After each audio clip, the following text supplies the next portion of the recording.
Man, what's up, guys? So I wanted to take a moment to discuss what happened today between Barcelona and Real Sociedad.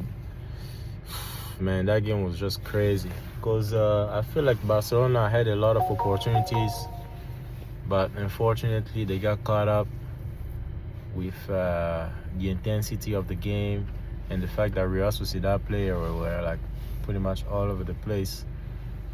And the other thing, I think Barcelona was a little bit complacent because we just came out of a victory against Real Madrid in the Clásico, in the Super Copa, and we won against them, and we've been winning for almost 11 to 12 games straight, and that helped carry the momentum to this game. But unfortunately, even before the game started, we were missing a very, very important player in Rafinha.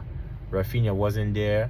Rafinha was injured. I mean, he was having some kind of muscle discomfort, but the technical and physical staff decided that it was best, alongside with the coach, that he doesn't play the game, which was normal because you don't want to risk your most important player, because Rafinha has been very, very instrumental for Barcelona, not just this year but last season. Remember when we had him for all these other games, in the Champions League, in the Liga, when we won pretty much all the trophies, so he was out because of muscle discomfort.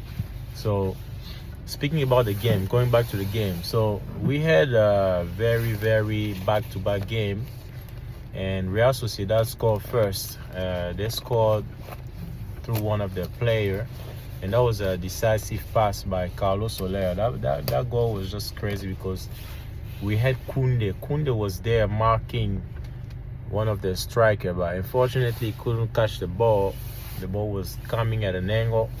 He missed the header, and then next thing you know, there's another player in the back post, and he shot the ball, and the ball is in the back of the nets, unfortunately for Barcelona. So the other part of the match was pretty much Barcelona trying to control the tempo, trying to create chances.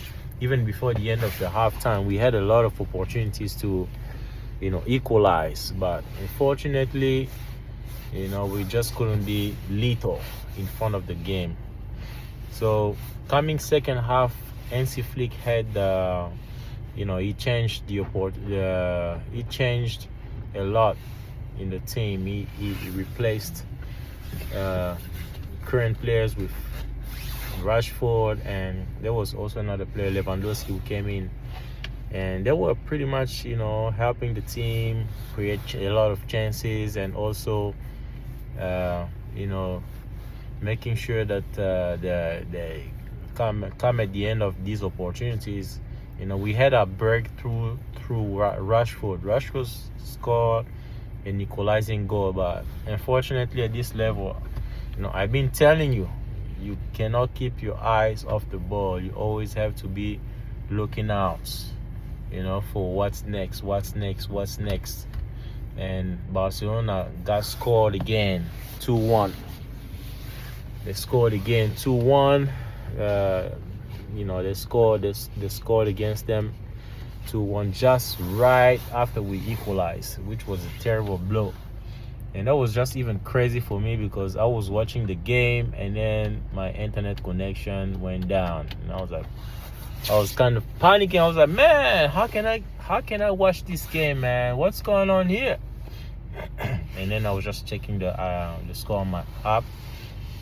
I saw that we equalized, and then Real Sociedad came back. Overall, in the end of the game, we pushed really hard, because I've watched the highlights.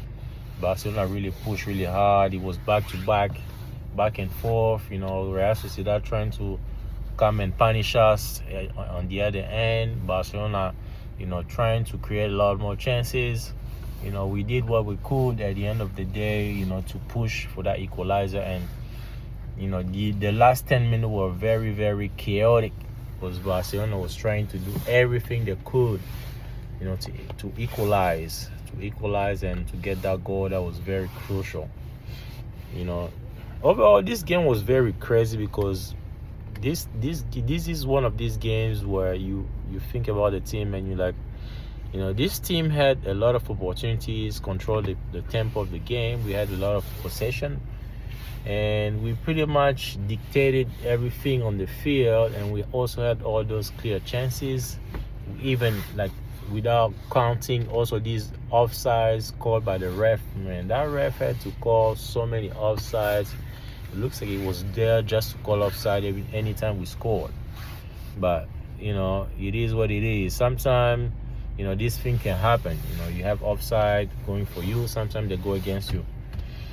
But this like I said, it's one of these games. You have a lot of chances, but for some reason you couldn't capitalize on those chances. But the team fought well, and what's crazy now is that we were up by 4 points against Real Madrid. Now we are at around, I would say, we're up by 1 point, which is not we're still up, but being up by 1 point, especially with the season that Madrid is having, with all those bad results that they've been having, being eliminated in the Copa del Rey against a third division team. Really, bro? Really? But it is what it is, but they've been eliminated. They lost against Barcelona in the Super Copa, and they're behind us. Imagine having that type of a season, but you're still behind by 1 point after what happened with Barcelona against Real Sociedad. So let's see what's gonna happen. So we still have games coming up this week. The Champions League is back. Barcelona's gonna be playing. I'm probably gonna be checking what team they're playing against. We're probably gonna have another game this Saturday or Sunday. So let's see how it's gonna be.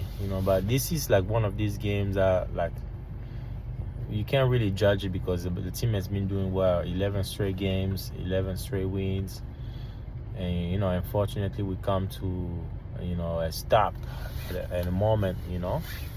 But hopefully things can get back to normal, and the team can perform again. I mean, I don't really doubt that the team is gonna perform. This is a slip up. It happened once in a while. I'm pretty sure if this game we played against the Real Sociedad 100 times, we will be winning 99% of 100. They had that 1% chance, going for them today, which is unfortunate. But it is what it is. It's part of the game. So I hope you guys like this video.